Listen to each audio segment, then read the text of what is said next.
Esse é o estudo diário do Tânia para a data de 2 de Nissan, iniciando o capítulo 38 de Likutei Amarim, Sefer Shel Benonim, na primeira parte do Tânia. Nos capítulos anteriores, o Alter Rebbe nos explicou, nos enfatizou a grandeza e a importância do cumprimento das mitzvot práticas, o impacto e efeito espiritual da prática das mitzvot. E prática das mitzvot inclui também as mitzvot que são feitas verbalmente, conforme nós vimos que mesmo a verbalização das palavras sagradas que se constituem numa mitzvah é uma forma de ação prática também, de acordo com a Halachá. Nós vimos que através da prática das mitzvot, com isso há um envolvimento essencial da alma energizante, ou seja, há uma participação nesse cumprimento da mitzvah da alma energizante, que é a alma animal, ela que nos dá força, energia física para realizar esses atos. Portanto, há um envolvimento da alma energizante junto com o corpo, e eles ficam direcionados para o campo da Kedushá, da santidade. E como nós vimos, esse é o propósito de toda a criação, refinar o lado físico, material, corpóreo, para produzir a Deus uma morada justamente no plano mais inferior. Que todas essas mitzvot que são cumpridas através da prática e da fala, então elas são realizadas pela força energizante que emana da alma animal. Uma vez que esse é todo o objetivo da descida, inclusive da alma divina para esse mundo, que o propósito e o objetivo disso é elevar, provocar uma ascensão, uma elevação no lado físico corpóreo, produzir uma retificação e conserto sobre a alma energizante animal e também sobre o corpo. Então, dado esses fatores, daí vem a grande importância que foi enfatizada pelo Alter Rebbe nos capítulos anteriores da ação prática no cumprimento das mitzvot.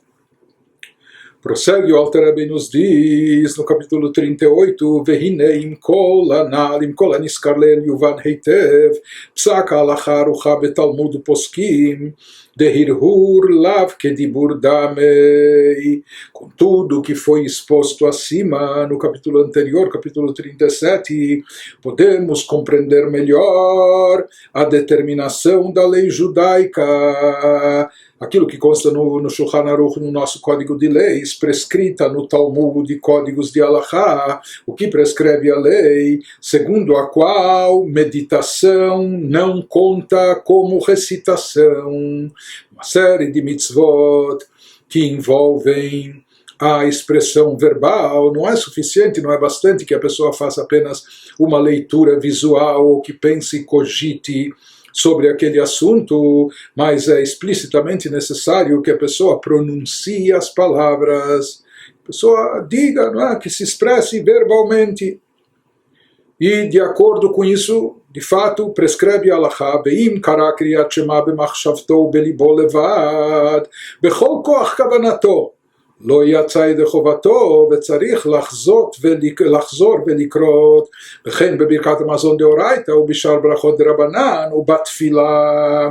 Isso significa, de acordo com esse princípio da Halachá, que se a pessoa lê o Shema, é uma mitzvah da Torá ler o Shema todos os dias da nossa vida, de manhã e de noite.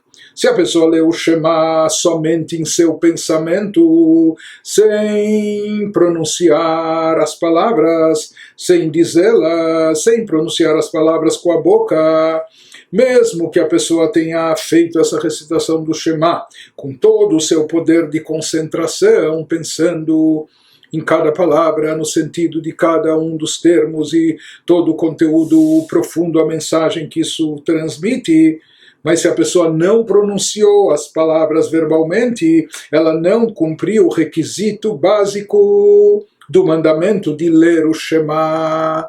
Mesmo que ela pensou, se concentrou, se aprofundou, mas se não pronunciou as palavras, não cumpriu a mitzvah.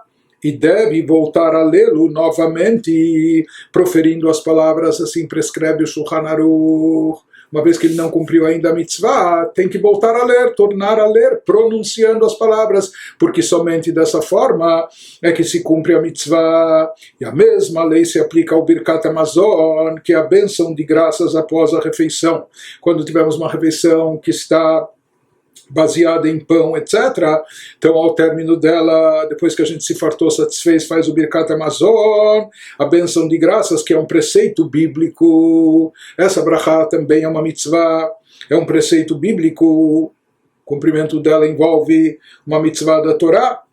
E as outras bênçãos, já as outras bênçãos sobre alimentos, tanto bênçãos anteriores como posteriores, que são de origem rabínica, mas tanto em um como outro, tanto no caso do Birkat Hamazon como outras bênçãos, também elas devem ser expressas oralmente para que a mitzvah seja cumprida.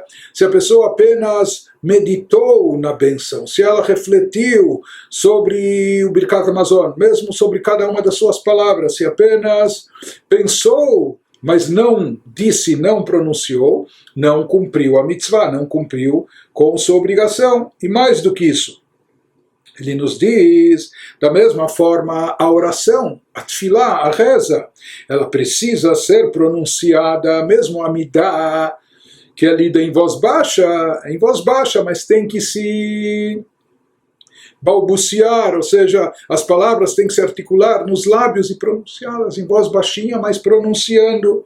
Apesar de ser essencialmente o serviço do coração, mesmo que a reza é definida pelos nossos sábios como Avodah Shebelev, ou seja, que aquilo que a Torá nos fala de servir a Deus com o coração, o que isso significa? Servir a Deus através da oração, da reza. Então nós vemos que a reza essencialmente está ligada com sentimentos, com o âmago íntimo da pessoa, mesmo que a essência principal da reza é o serviço com o coração. Mesmo assim, se a pessoa apenas meditar, refletir, etc., sem pronunciar as palavras, ele não cumpriu sua obrigação, não desincumbiu a mitzvah, ele precisa voltar, tornar a rezar, dizendo e pronunciando as palavras. Então, baseado naquilo que nós aprendemos no capítulo anterior, nós entendemos o porquê dessa halachá. Por que a halachá enfatiza tanto a necessidade de falar, pronunciar, articular as palavras, mesmo se tratando de assuntos onde aparentemente o principal é absorver o conteúdo, internalizá-lo, não é? Mas não basta a meditação, não basta apenas refletir e pensar, é necessário, obrigatório, dizer, pronunciar, falar, tanto no Shema, Birkat Hamazon, Brachot, a própria Tefilá, a oração. Então, baseado no que aprendemos anteriormente, que na verdade nossa alma veio para esse mundo, nossa alma divina veio aqui, não para benefício e necessidade própria, porque ela já é divina, já é elevada, ela veio para refinar e elevar a alma energizante, que é a alma animal, junto com o corpo físico. Por isso é imprescindível, é indispensável a participação, até física, corpórea da pessoa no implemento, no cumprimento das mitzvot.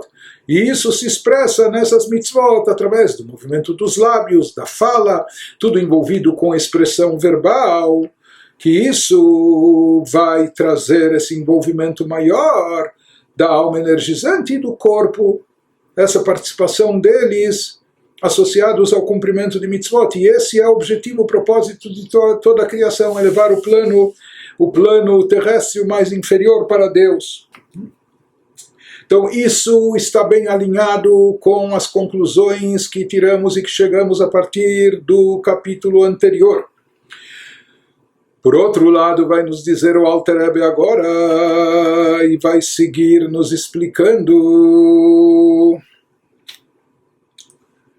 Isso, como a gente já mencionou anteriormente, aquele que estuda o Tânia Hassidut não deve estranhar isso, que muitas vezes parece que o Alter Rebbe, o autor, nos leva, vai num vai e vem. Primeiro ele nos traz explanações que nos levam a concluir que isso é o mais importante, isso é o essencial, isso é o primordial, mas depois parece que ele volta e encara o outro lado da moeda e nos desvenda outros aspectos, os quais nos levam, às vezes, até a uma conclusão oposta daquela premissa que a gente tinha imaginado que ela já era definitiva. Então ele nos demonstra um outro aspecto, que na verdade, e até de forma ambivalente, ele não contradiz o primeiro, mas são aspectos diferentes, que nesse aspecto isso é o primordial, mas se olhar de uma outra forma, de repente nós vamos descobrir que também o outro aspecto tem o seu lado prioritário, tem o seu lado grande, etc. Não é? E assim como ele fez essa explanação conosco no final do capítulo passado, quando ele confrontava o estudo da Torá com as mitzvot práticas. Nós falamos que, em princípio, as mitzvot práticas acabam prevalecendo, porque é mais através delas que se realiza o propósito divino da criação.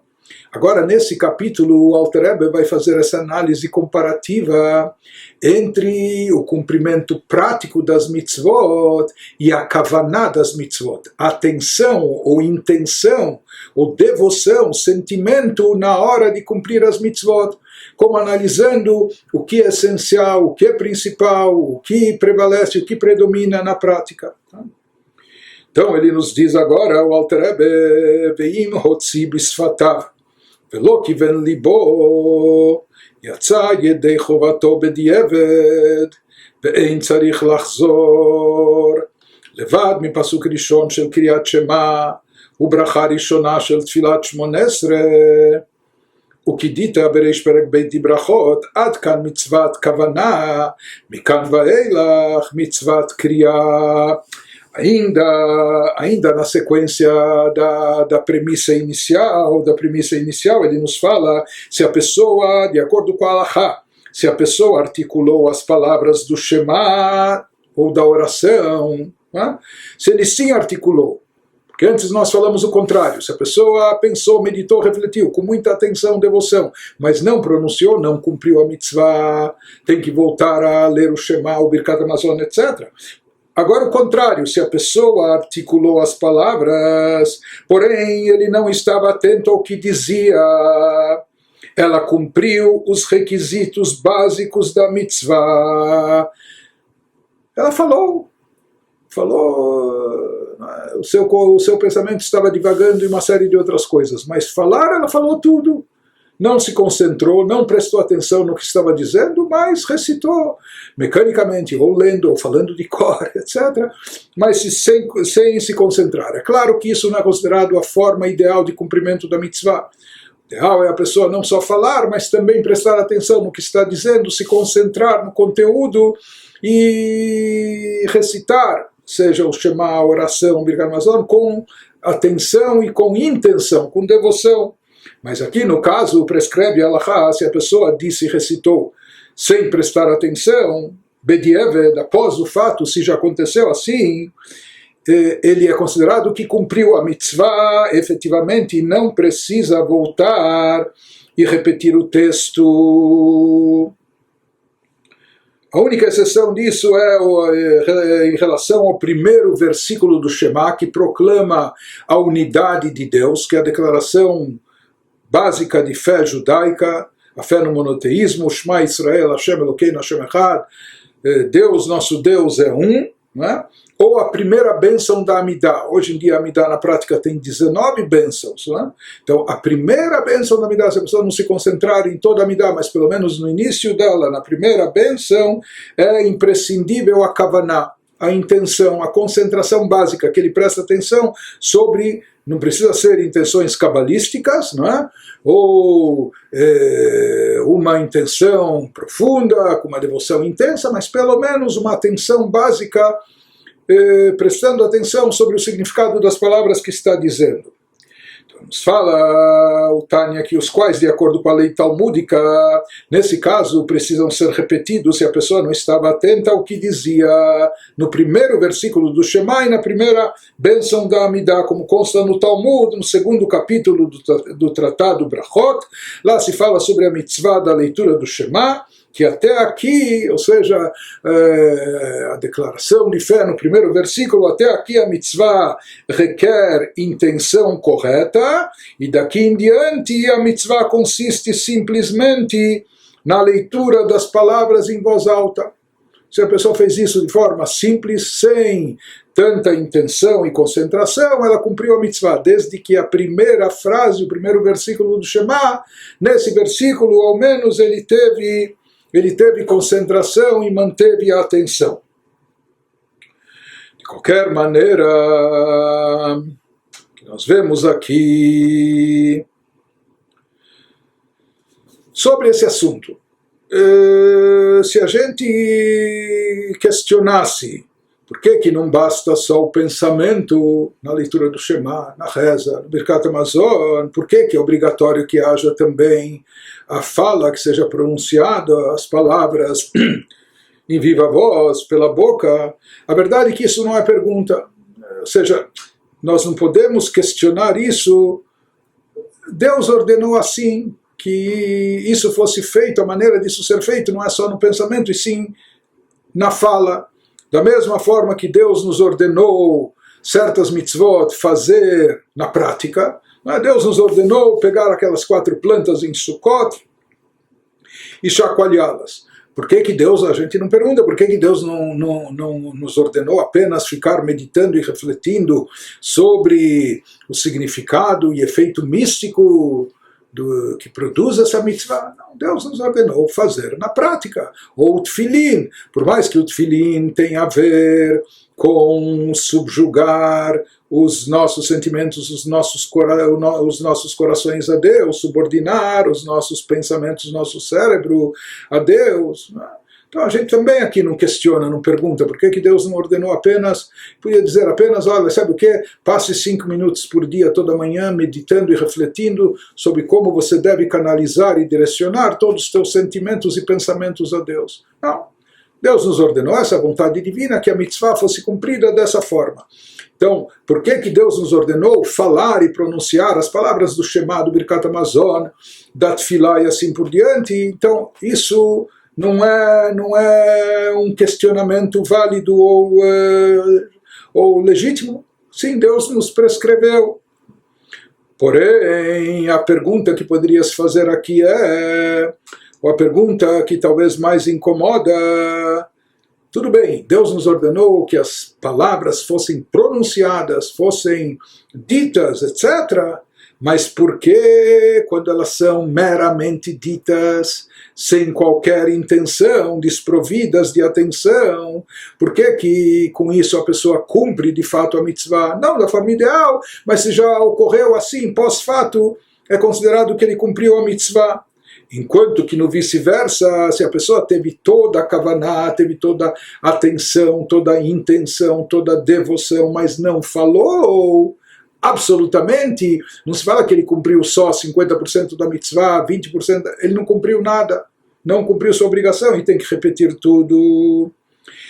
Então, de certa forma, até para esclarecer essa dúvida ou esse aparente paradoxo que surge aqui, então o Alter Rebbe vai nos elucidar, vai nos esclarecer no decorrer do capítulo.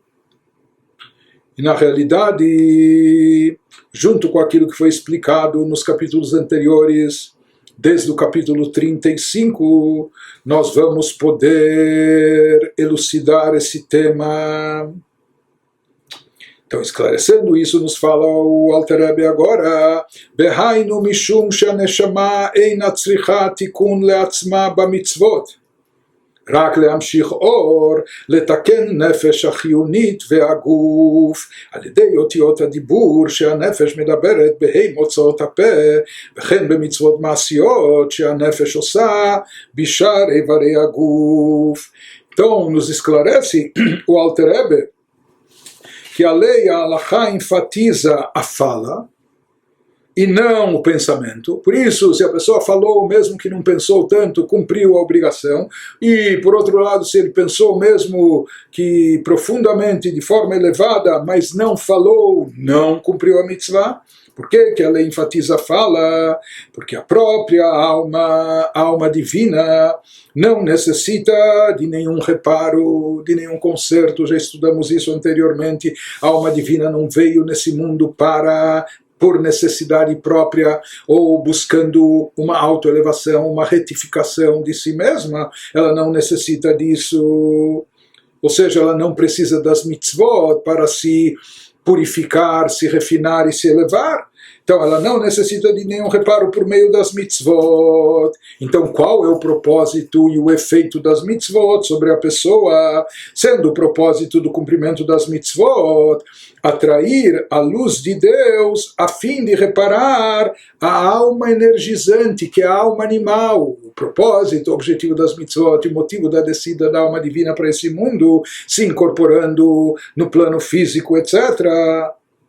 O motivo de tudo isso é para que ela possa cumprir as mitzvot práticas, a fim de reparar, de retificar e consertar a alma animal energizante e o corpo. E por isso, portanto, é crucial que a mitzvah, que todas as mitzvot que a gente faça, que a mitzvah envolva a alma animal, com as suas faculdades, com seus poderes, que ela envolva a alma animal e o corpo físico.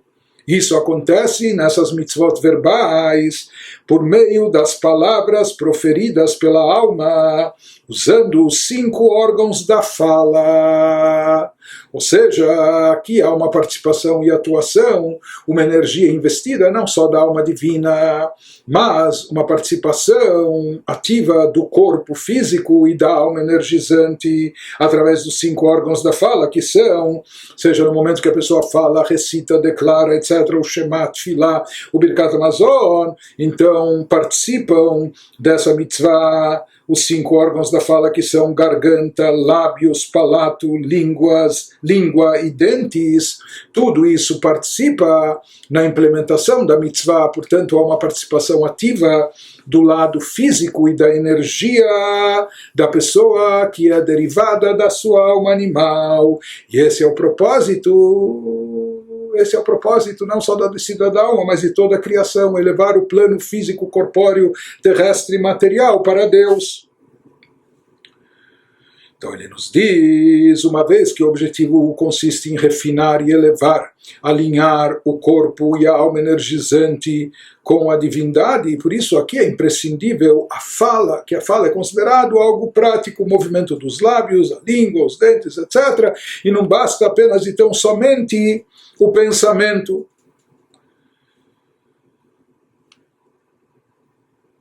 Agora nos fala o Alter Rebbe que o mesmo é válido para os mandamentos práticos que a alma animal executa por meio de outras partes do corpo. Então, nas mitzvot verbais, os órgãos envolvidos são esses que nós mencionamos, garganta, lábios, palato, língua e dentes. No tefilin, o braço, a cabeça, o talit, os ombros e assim por diante. Mas é essencial em todas as mitzvot envolver o lado físico da pessoa e a alma energizante, que é a alma animal. A partir de agora, o Alter Rebbe começa a nos falar do outro lado da moeda. Tudo bem, então aqui nós fizemos essa apresentação, esse início do capítulo está bem alinhado com tudo aquilo, com todas as premissas estabelecidas nos capítulos anteriores, reforçando, ressaltando, salientando como é a importância do lado prático no cumprimento das mitzvot, que isso está relacionado com o objetivo a missão da alma da pessoa nesse mundo e o objetivo da criação. Agora o Alter Rebbe, porém, vai nos dizer que por outro lado, e sempre existe um outro lado, ele vai começar a nos elaborar justamente o que há de especial na kavaná das mitzvot, na atenção e intenção investida e dedicada no cumprimento das mitzvot. E de certa forma com isso vai nos explicar por que é necessário também, o versículo nos fala, o versículo de apresentação do Tânia, que karov eilecha davar meod beficha ubilvavcha lasoto, que isso o cumprimento de Torah Mitzvot é muito próximo, muitíssimo próximo de ti, na tua boca, todas as mitzvot verbais, no teu coração, para fazer. Então nós enfatizamos muito para fazer, implementar na prática, etc. Mas nós vamos ver que com toda a importância do fazer da ação prática, não podemos excluir, isso não dispensa totalmente ou absolutamente não dispensa a necessidade do envolvimento emocional, da participação do coração da pessoa, em outras palavras, da sua atenção ao cumprir as mitzvot, com intenção, com devoção, com kavanah. Isso que vai nos dizendo em seguida o Alter Rebbe. Ach af al pi kein amru tfila o shar bracha belo kavanah hen keguf belo neshama. No entanto, toda a ênfase dada ao componente prático das mitzvot, conforme exposto acima, isso não significa que a gente não deve se precipitar e tomar e tirar conclusões absolutas. Isso não significa que a atenção, a kavanah, não seja importante, pois foi dito, a gente encontra um dito entre os nossos sábios que fala que a oração ou outras bênçãos sem atenção, sem kavanah, ditas mecanicamente, sem intenção, sem kavanah, é nada mais, é como um corpo sem alma.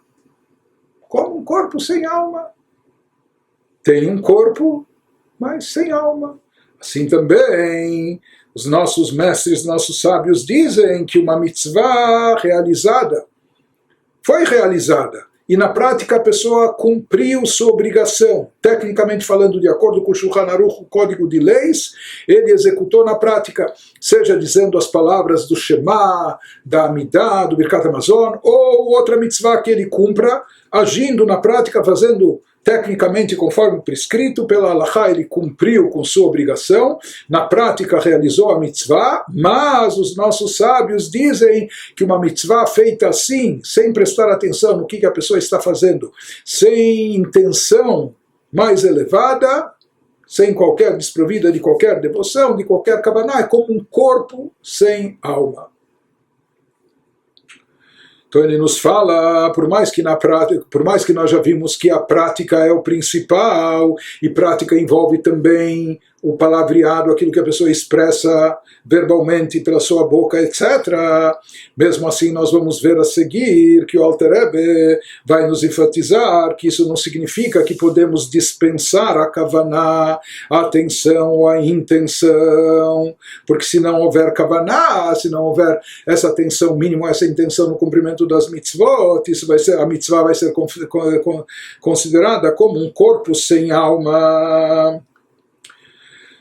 Na realidade, isso esclarece aqui que é uma expressão muito forte essa, um corpo sem alma, que uma mitzvah sem kavanah é como um corpo sem alma, mas a gente tem que, como se diz, a gente tem que interpretar essa citação, essa afirmação com cuidado, porque não ao pé da letra, um corpo sem alma é um corpo sem vida, um corpo morto, não é? Isso é uma coisa grave, não é?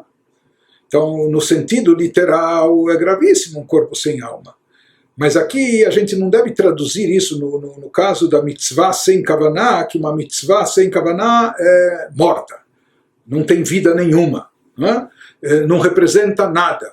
Não, não é isso. Não é isso, nós já falamos que tecnicamente pela Halachá a pessoa desincumbiu sua obrigação, cumpriu a mitzvah, e por isso não pode se afirmar e não pode se dizer, mesmo que ele tenha feito sem kavanah, que isso não vale nada. Pelo contrário, a gente explicou extensamente nos capítulos anteriores a grandeza e importância da ação prática que envolve também a articulação labial, a fala, etc.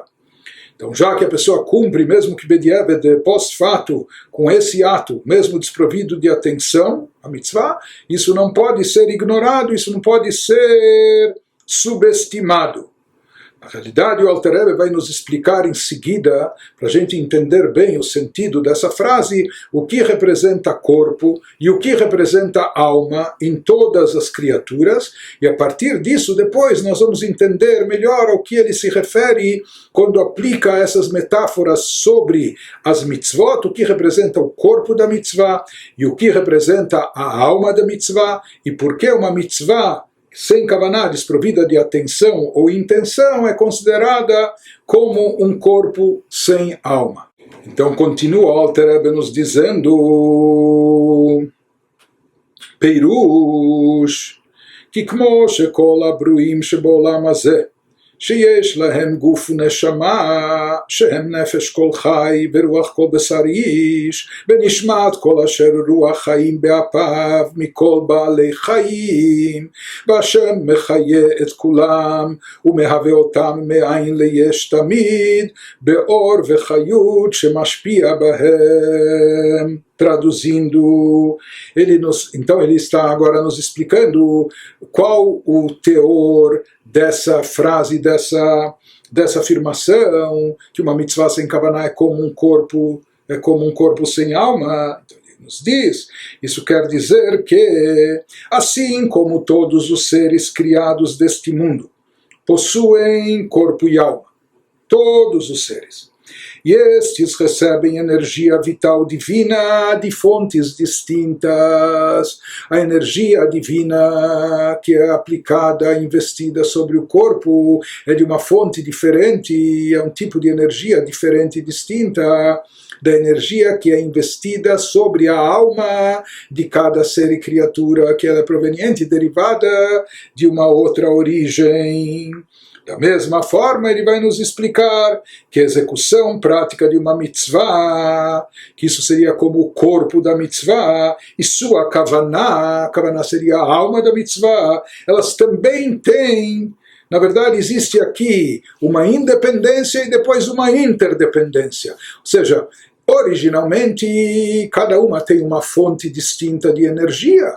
E quando acopladas, quando juntas, então elas se retroalimentam, há uma sinergia que produz um efeito especial quando a prática é unida à atenção, à intenção. Mas na verdade elas são independentes, cada uma tem sua energia própria originalmente. Então ele nos diz, mesmo a execução prática de uma mitzvah e sua kavaná também tem cada uma a sua própria energia vital. Porém, o que nós vamos ver é cada uma tem sua energia vital própria, o corpo e a alma, a mitzvah e a kavaná. Porém, a energia vital do corpo aqui seria o exemplo, a metáfora, que representa o que? O ato prático do cumprimento da mitzvah. A energia vital do corpo, aqui corpo entre aspas, é muito menor que a da alma. Ou seja, o corpo também tem energia vital e própria independente, mas é uma energia vital bem menor do que aquela presente na alma, a alma que representaria a kavaná das mitzvot. Porque a alma, prossegue o Alter Rebbe nos dizendo, é a nefesh de toda coisa viva, e o ruach, o espírito de todo ser humano, nas palavras de Jó, e a neshama de tudo que tem o espírito da vida em suas narinas. De acordo com o versículo no Gênesis, aqui ele utiliza os três termos para definir a espiritualidade, nefesh, ruach, neshama, o que inclui, inclusive, todos os seres vivos. Quando nós falamos, isso inclui até todos os animais. E Deus dá vida a todos eles, nas palavras de Neemias, corpo e alma. O que dá vida a tudo e a todos é a divindade. Deus dá vida a todos eles, corpo e alma, matéria e espírito, e os cria continuamente. De qualquer forma, o que nós vemos, o que vimos até agora, é que Deus dá vida a tudo e a todos. E quando se fala tudo e a todos, é a todos os aspectos da criatura, seja o corpo da criatura, como também a sua energia, a sua alma. Ou seja, existe matéria, existe espírito, e cada um tem sua origem distinta, e cada um recebe a sua vitalidade de Deus de uma fonte diferente. E tudo vem de Deus, a energia vital investida no corpo, investida na alma, investida na matéria, investida no espírito. Apenas que nós vamos ver que há uma distinção na ordem de grandeza e elevação dessa energia divina, que aquela presente na alma é bem mais elevada do que a presente no corpo. Mas no final das contas, o que ele nos salienta aqui, Shegam aguf achomri vafilo avanim ve'afar adomem mamash yesh bo or vechayut mimenu yitbarach shelo yachzor liot ain va'efes keshehaya. Não só a alma tem vida e dá vida, na verdade o corpo também tem vida própria. E se fala que Deus dá vida a tudo e a todos, isso significa não só a alma, mas também ao corpo, não só o espírito, mas também a matéria. E Deus os cria continuamente, todos os seres e criaturas, todos os corpos e matéria, a partir do nada, por meio da sua luz e energia que derrama dentro deles. Pois mesmo, ele nos fala, pois mesmo o corpo físico, e não só o corpo físico, o corpo humano, o corpo de animais, mas até qualquer matéria, até as pedras inanimadas e o pó, que são completamente inertes, eles também contêm luz e energia de Deus, que é isso que lhes dá existência, senão voltariam a ser nulidade e vazio, como eram anteriormente. Ou seja, esse tema é vastamente explicado pelo Alter Rebbe na segunda parte do Tânia, Shaarei Yichud Ve'emunah, o portão da unicidade e da fé. Mas aqui, só de passagem, se fala que o próprio corpo também tem uma vitalidade própria divina. Em outras palavras, o ser humano é composto de corpo e alma. E é interessante que na criação do ser humano já foi assim. Deus criou primeiro o corpo, né? O corpo jazia inanimado, e só depois soprou nas narinas o alento, o sopro da vida, que isso seria a alma que deu vida e fez o corpo se levantar, se movimentar e etc. Mas isso já enfatiza que corpo e alma têm origens distintas. Então, assim como no útero materno, o corpinho do bebê já existe, mas ele ainda está desprovido de alma. Somente quando ele vem ao mundo, só depois do momento do nascimento, é que a alma se incorpora. Mas o corpo já existe mesmo antes de se associar à alma. Da mesma forma, depois de 120 anos, cada um volta para a sua origem. O corpo veio da terra, ele retorna à terra. E a alma é uma essência espiritual, ela volta às alturas celestiais espirituais. Mas na realidade isso enfatiza que cada um tem sua fonte e origem, cada um tem sua vitalidade divina própria, o corpo e a alma. Isso, na realidade, ele nos fala não só a alma do ser humano que está investida ou revestida no corpo, mas na realidade até nos seres inanimados, não é? Como uma pedra ou pó de terra, etc., de acordo com os livros de Kabbalah, eles também têm uma alma entre aspas ou sem aspas, mas é uma energia espiritual que lhes dá existência, por mais que eles não parecem ter vida, porque eles não têm movimento, eles não têm sequer crescimento vegetativo, mas para eles terem existência, o que lhes dá vida e existência é essa energia divina, que é um tipo de alma, né, que faz com que existam.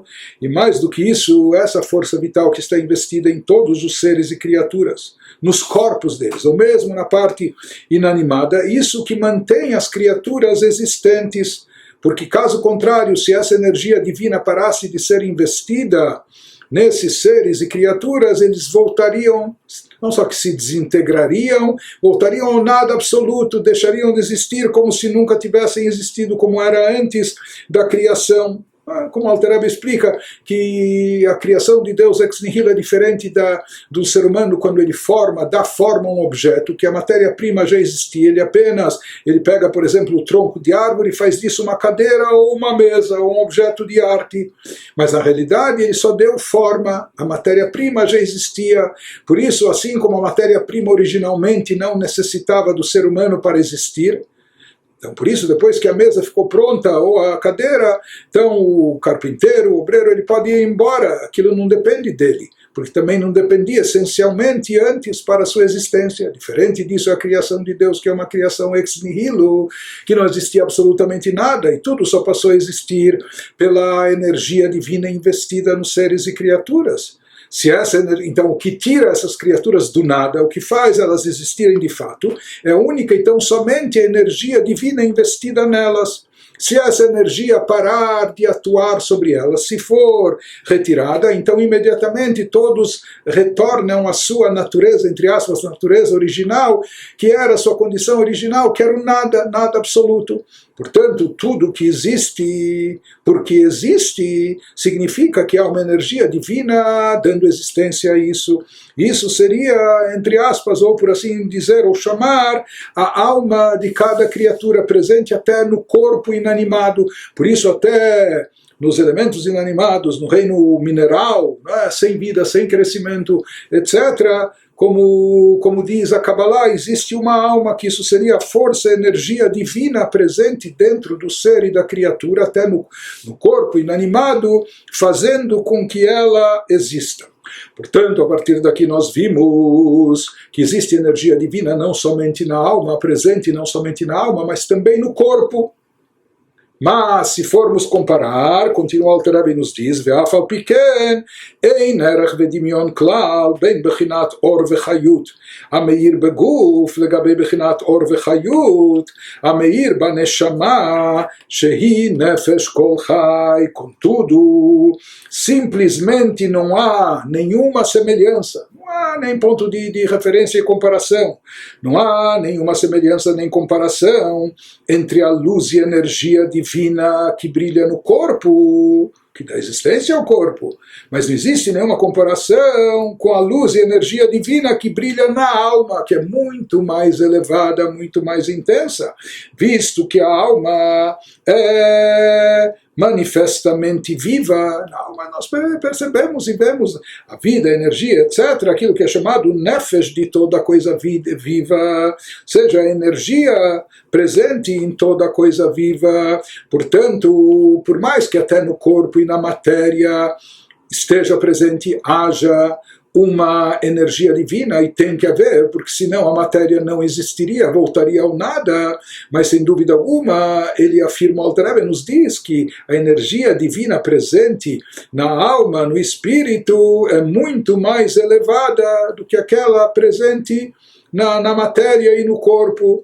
Porque essa energia presente na alma, no espírito, é uma energia, uma vitalidade espiritual elevada, distinta daquela energia mais limitada que está presente no corpo, na matéria, por mais que é uma energia divina, mas muito mais limitada e condensada.